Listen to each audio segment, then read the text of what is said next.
أهلا بيكم في حلقة جديدة من شوتايم. حلقة النهاردة هنشوف ونتابع من خلالها أهم الأحداث والأعمال الفنية العالمية من أفلام ومسلسلات منتظرة، منها لقاءات مع أبطال مسلسل الإثارة بوسيشن وكواليس العرض الأول للفيلم الرومانسي الكوميدي One Night Only في نيويورك. وفي نهاية حلقتنا هنشوف مع بعض تصريحات أبطال وصناع فيلم ذا أوديسي من المؤتمر الصحفي الخاص به في كوريا الجنوبية. خلونا دلوقتي نشوف حلقتنا فيها إيه.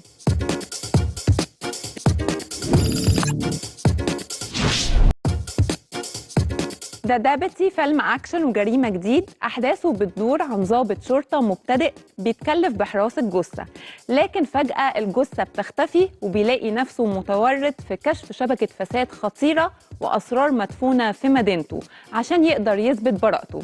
الفيلم بيجمع في بطولته بين جوك نيكلسون وتيفاني هادش، ومقرر عرضه في السينمات شهر سبتمبر الجاي. خلونا دلوقتي نشوف تفاصيل أكتر عنه في التريلر.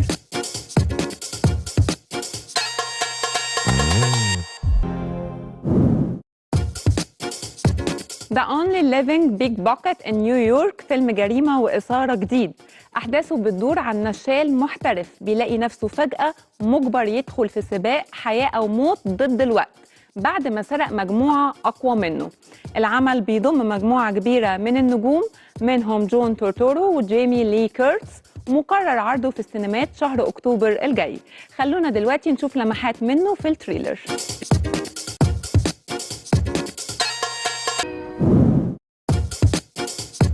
برايم تايم فيلم سيرة ذاتية وإثارة نفسية جديد، أحداثه بترجع لسنة 2006 وبتحكي عن كواليس بداية واحد من أشهر البرامج التلفزيونية اللي كانت بتستهدف الإيقاع بالمجرمين. العمل من بطولة روبرت باتنسون اللي بيشارك كمان في إنتاجه، ومقرر عرضه في السينمات شهر سبتمبر الجاي. خلونا دلوقتي نشوف التريلر عشان نعرف تفاصيل أكتر عنه.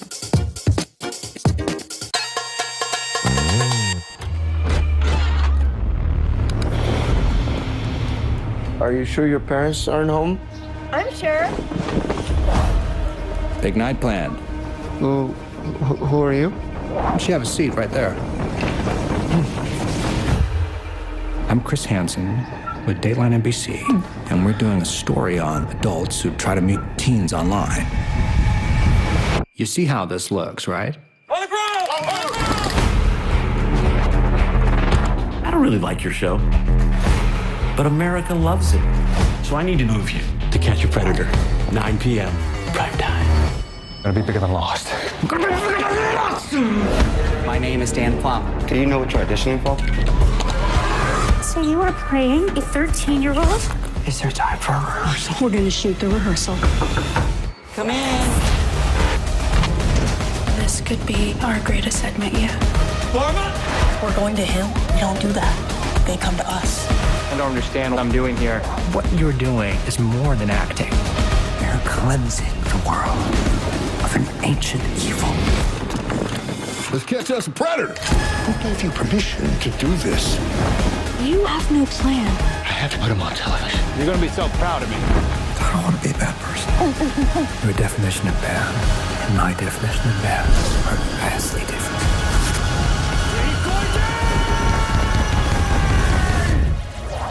What would have happened if I wasn't here?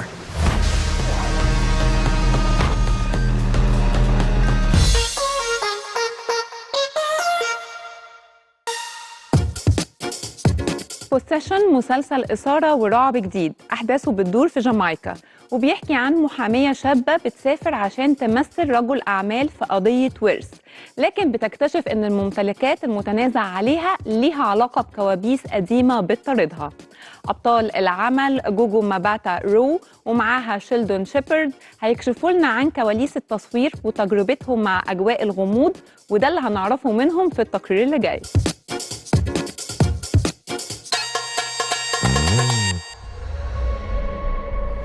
Alfred Connaught disinherited his son. We have to send someone out to Jamaica. We're gonna fight this.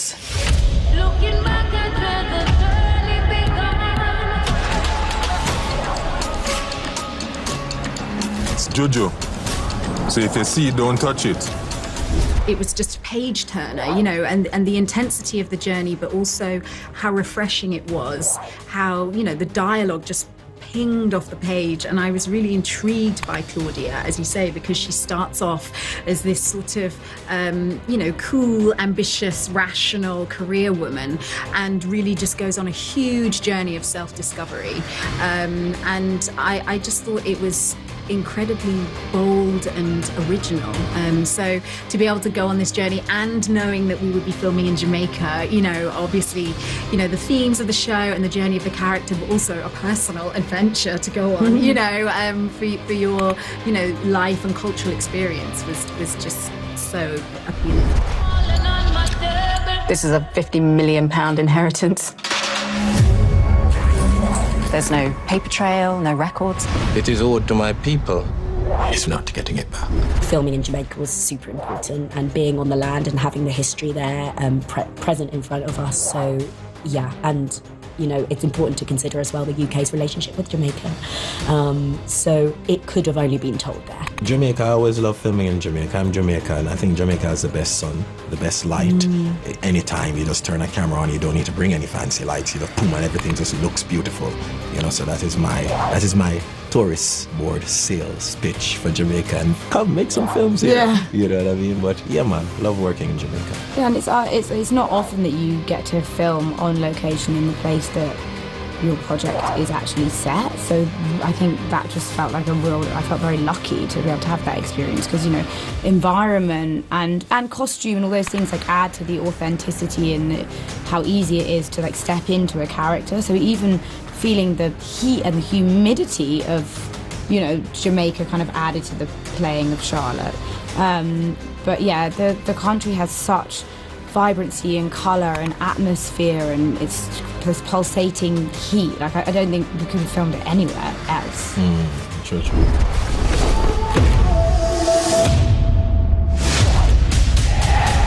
This is a plantation house. My ancestors owned slaves. I've heard that she is a witch. Are you a God-fearing man? That dream is a message from your ancestors. They might reach out to you. You know, just driving up to that house for the first time, knowing that it wasn't a set, it was a real house, there was real history in that soil. You know, it was chilling in a way, but I think it also gave us a real sense of grounded authenticity, you know, knowing that Storm was at the helm directing, and really having to respect that history and that culture. You know, it gives you an added layer to your performance, I think, knowing that, you know, the ancestors are not far away. Yeah. I felt the energy of, you know, the times, you know what I mean? And I felt a cool breeze. I felt a welcoming spirit, a welcoming vibration while we were in that house. You know what I mean? I didn't feel scared. Some people felt scared. Some people would tell you that they saw things, you know what I mean? But I felt as if I was being ushered in to do a particular job, and I was protected in essence. Stay away from that family.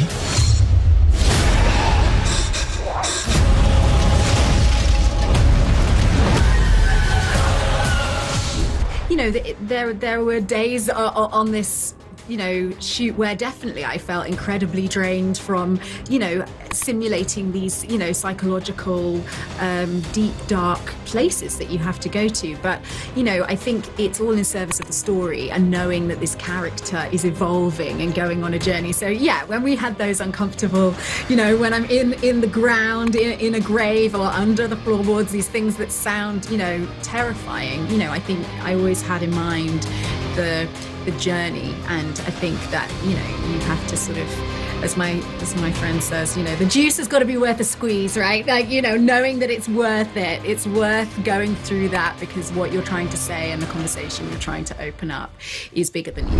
What do you want? This is punishment for what my ancestors did to his.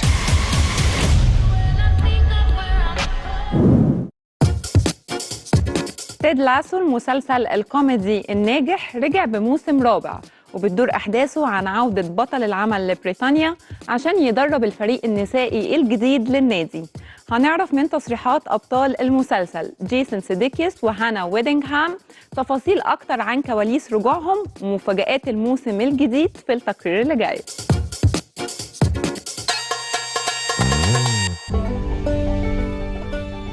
Oi, welcome back. It's good to see you. You too. When we run together. Loving this world, loving the world we created. I've such, even though it's a lot of hard work but that only comes from people giving a damn and trying their best and trying to get something done, you know, as quickly and as well as they can. And those are the real people. And then the fake people that we've made that we've got to either embody or we've got to imagine that then other people have got to embody. Like, that's just a fun exercise. And yeah, I was just having the characters that we knew and the characters that we had yet to know, just talking all the time in my head. And I was just typing these ideas out, and then, you know, met up with Brennan and Joe to talk about, you know, more, and then met up with a bunch of writers early in 2025, and other people were excited about it. And so I know people from the outside were excited about it for a variety of reasons, but like, it has to come from within, certainly within me, for me to be excited to do it, like just for me. And then for other people to be excited about it, it was like, okay, all right, let's go. And then once you say yes, then other people really like hold you to it. When we're apart, we fall apart. I will love you now and ever. You're the star. 3, 2, 1. It's been just a lot of laughter, actually. I mean, it's lovely. It's a really, I was saying a lot yesterday that I really just looked forward to going to work every day, which is such a nice thing. I mean, to be working on something that is, I mean, so well loved, but also that feels like it's ever evolving and collaborative and just generally supportive, where everyone is, there are no dickheads, everyone's lovely, and also everyone's very grounded and normal and just funny, and so it's been a real treat. When we run together. When we're apart, we fall apart. I will love you now and ever. Can we start? Yeah, I mean, I'm starting to realise, was it perhaps only me that thought we would be back 100% for sure? I even said this to Jason. He went, well, I wasn't sure. I was like, yes, you were. Shut up. No, I thought there's no way we're not going to do season 4, because the writing is so magnificent, the players are so perfectly cast, and it casts such a spell over everybody, certainly through COVID as well. And also the fact that beautiful Keely Jones, played by this delicious person, delivers that kind of dossier of dreams to Rebecca. I just thought, come on, man, we've got to honour that. Mm-hmm. So I was just thinking, when, you know? But football is life? No, life is so much more than football. Not as catchy, but true. For the show this year, for season 4, there are going to be some challenges about Keely learning that sometimes things won't happen as quickly as she hopes they will. I think that, truth be told, I don't think Rebecca has any interest ever in diminishing any of Keely's dreams, and how big she sees things could be, and the hopes and desires that she has for this incredible women's team. And I think both Higgins and Rebecca fully believe in that. But they know more about the reality of how hard it is going to be to create a women's team that has the backing, the funding, the support, and the encouragement that the men's team does at AFC Richmond. And I think Keely is going to be a little naive about some of the potential there.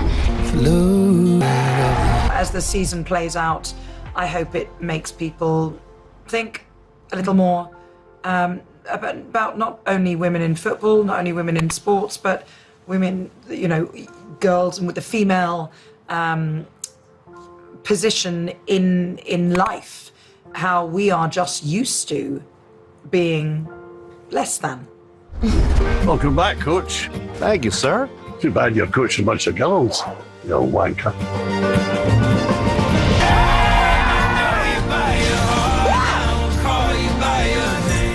And so I think Ted is trying to overcorrect for the past 3 years and is really just like, I'm a full-time dad with a part-time job that I do not care about, that an old high school buddy gave me, and like, but this is what I do. I'm a dad. I'm no longer a coach. You know, kind of similar in the big picture, the way Roy was dealing with, if I'm not an athlete anymore, what am I, you know?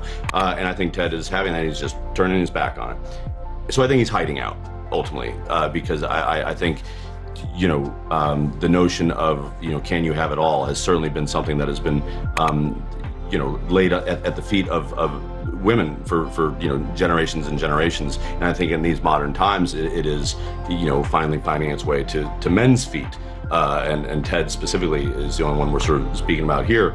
And he's trying to have it all. And I think his journey is to continuously to be a character that stays curious and lives in the questions, as Rilke would say. But I think he's going to get answers from places that he had never, you know, quite expected to get them from.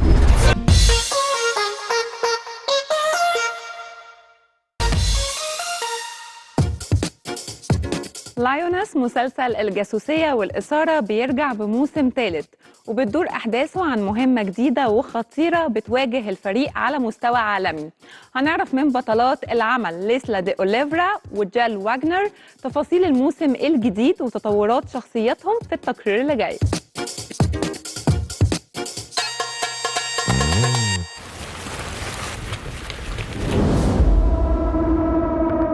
I'm scared for you, for our daughters. The very first political assassination was a pharaoh, 23rd century BC. The world didn't become this way, Neil. I think Cruz is definitely thinking about it. You know, she then goes home and is processing what she just saw. She's, I think, used to going to war, but not like that. And we see it even in the trailer. And when all those drones are, you know, flying through them, it's like, wow, we've done this, but we haven't done like this. And that's scary. And what is the future mean, and how is this going to affect us? And I also think that I can't speak for you, but I know watching it, going in there as a viewer and seeing there are certain rules of engagement in which I don't necessarily know if some of the Delta members followed, right? And to see that, as Joe and Cruz, there's even a moment where you clock Joe and it's and she goes, this isn't a battle in Patica. Clearly see that they're seeing something for the first time and they're conflicted, and it's like you just clock that as the audience. It's always been this way. Keep running! What do you think? We missed something. We just killed a lot of people for a war that has nothing to do with us. It's got something to do with us. They got CIA all over the place. Execute.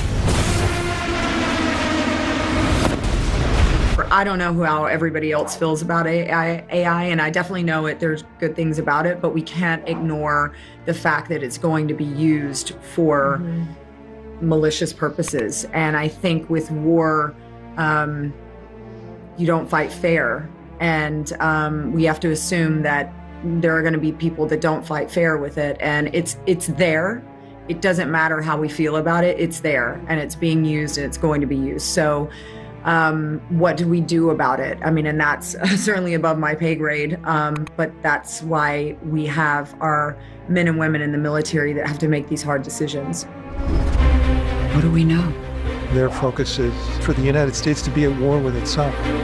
They certainly have enough agents in country. We know what you do.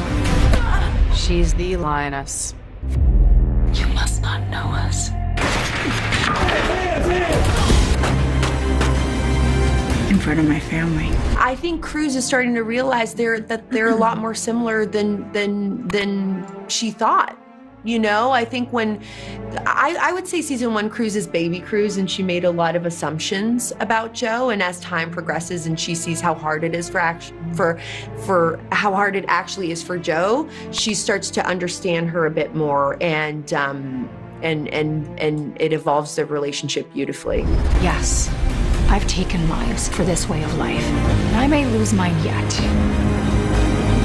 I love you.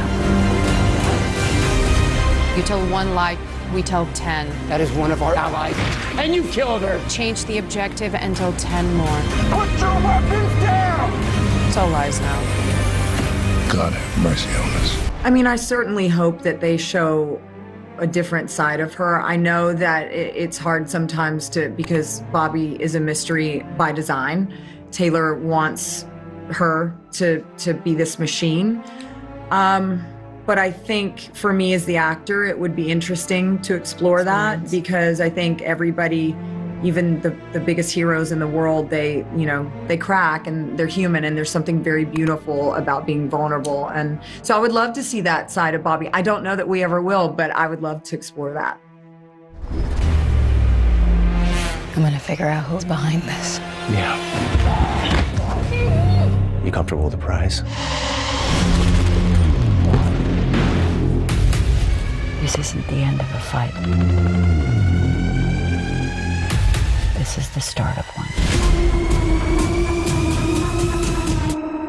You up for it? I'm up for it.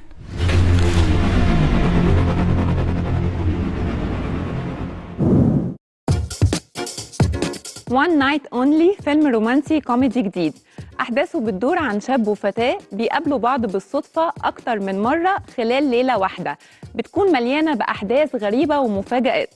أبطال الفيلم كالم تورنر ومونيكا باربرو احتفلوا بالعرض الأول للعمل في نيويورك، وهنعرف منهم تفاصيل أكتر عن كواليس التجربة دي في التقرير اللي جاي. I'm a part of. It's a pinch me moment. I can't believe that I'm here. I feel very blessed and lucky that I get to do what I do, and to get to celebrate with this wonderful team of people that I made a film with 9 months ago, 10 months ago is just spectacular. I think that just lends itself to the comedy, actually, and I find the concept to be absurd rather than a reality that we're going to be facing. Will said that he wanted to make this film, and on the page it's a rom-com, but then his influences were After Hours and Uncut Gems and Midnight Run, and that just gives it a whole different energy, and you're sort of on this crazy adventure through the night into the abyss, and you don't know where you're going to end up, but you follow these two people as they try to navigate something that really is totally absurd and ridiculous, and that's where the comedy comes. Sounded honestly pretty absurd, but it also made me laugh, and it also made me immediately go, I wonder what the world is. I wonder what they'll do with it. If that's true, then what else? And that, I think, essentially just means it grabbed me. So I was like, well, there's that. And then I got to talk to Will about it before he sent me a script. And he was just really great to talk to. He's really funny. I really like his other films. And he had a really interesting concept for it. He brought up films like Uncut Gems and After Hours and Midnight Run. And I was like, well, that's odd. You make rom-coms. And so I was like, oh, okay, like you're doing something with the story. You're taking the premise and running with it. You're taking ownership of this sort of like chaotic, frenetic energy that New York City has. And I thought that was really cool, really interesting. You know, you want to keep it really light. You want to keep it cathartic for people. Like the point was not to get too deep in the weeds of anything overtly political. It's about two people finding love in spite of an oppressive mandate, right?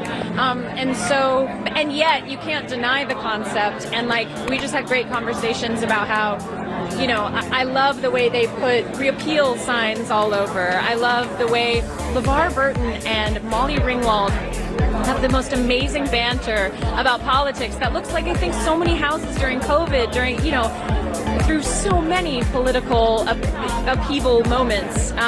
So I just thought, I love the way they incorporated that into the story, and also, but they keep it light.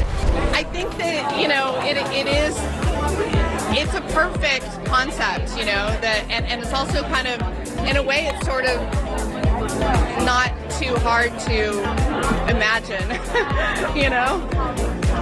with the current administration that we have. I mean, it's just something like that feels like it could happen, and I feel like it was just a great concept.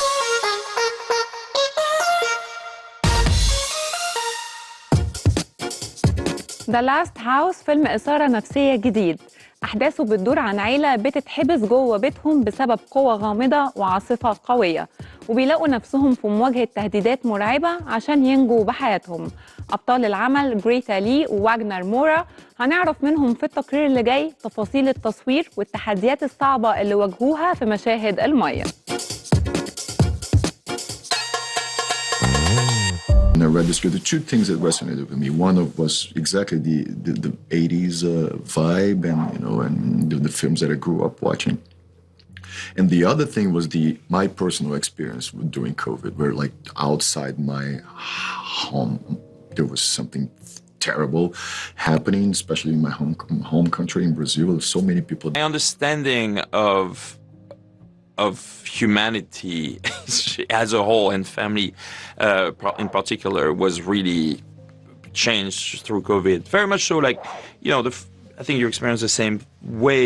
COVID is like, the first few months were surviving physically, protecting yourself, eating, doing all that stuff. And then very quickly we realized it was like surviving emotionally, mentally, and the the lasting effects that this would have with us.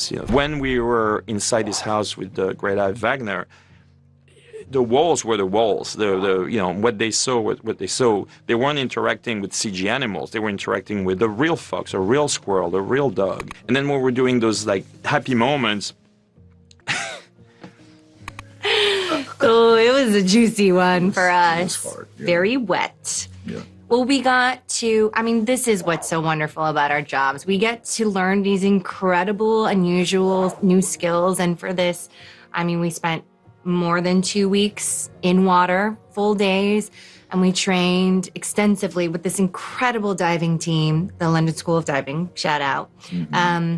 And we learned breath holding. We learned how to do these elaborate stunts underwater, these long sequences. Gabriel had to do a minute-long sequence underwater, moving from different parts of the house. Let's just say I'm a lot more comfortable in the water now. Yeah. It was hard, unexpectedly hard. When you read that script, I was like, this is gonna be. Cakewalk? Yeah, it wasn't easy. The film has two different phases. Like one is like how it's like the family realizing what's going on and trying to survive, and then there was I would prefer to start with the water because in the end I was already exhausted, and the water was hard. But the creature was. We had an excellent puppeteer. Yeah. We had a couple of different artists and stand-ins and crew, like Scuba Steve. We had to pretend he was a terrifying monster.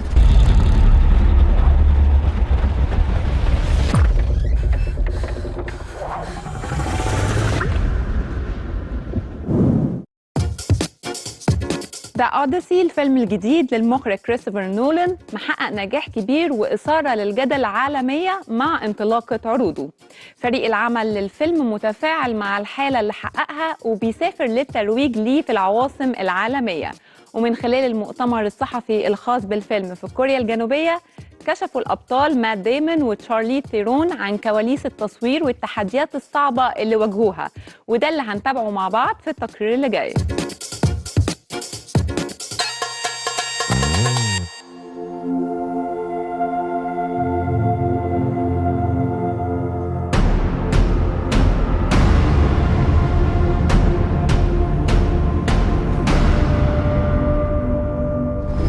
And told me that I had this job. I expected it to be the greatest experience and opportunity of my career, and I expected that because I'd worked with him 2 times before in smaller roles, but I really did understand his process and how he worked, and I absolutely love it. And I knew that this would be similar in the approach, just a lot harder and a lot more work, and it was everything that I wanted it to be, particularly because it was such an ambitious idea, and how found endearing and not shocking, but I wasn't expecting to see it on this scale. It was just how intimate Chris makes his set. It feels like you're shooting an independent film, and there's something about that I guess I wasn't expecting, because when I look at his movies, they're just so grand and scale, and but there was one moment that I'll never forget when Matt and I were walking in the water. It was just the two of us, because the small crew had kind of like escaped, like without really noticing, and the tide was coming up and the sun was setting, and all of it's a real gift, and I felt fortunate to see filmmaking at that level. Shooting 7 movies in the sense that each location was incredibly challenging and another chapter in this longer story. So each one felt like its own film. Because whatever skill you'd mastered to conquer the previous location wasn't applicable to the new one. And so we had to adjust. And I think Chris wrote a script that was very specific in letting us actors know what he was looking for and what he needed from us. And so for me, it was kind of eye-opening. What I knew of Calypso was very one-dimensional, I'm ashamed to say. And the Calypso that Chris was interested in exploring was, to me, felt very human, with very human conflicted notions and emotions, and something that was just very grounded and practical. Like, you know, even from what she's wearing and how she's a survivalist, and her dress is a fishnet. Like, all of these things to me felt like really exciting things to build a character that I think. And so it was really nice to have that opportunity, and to have Chris kind of believe that I could bring something to that.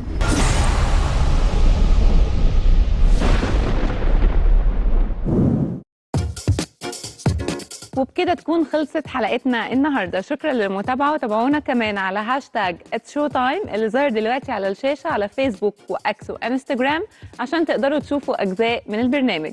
ولو حابين تشوفوا حلقتنا كامله هتلاقوها موجوده على منصه واتشت.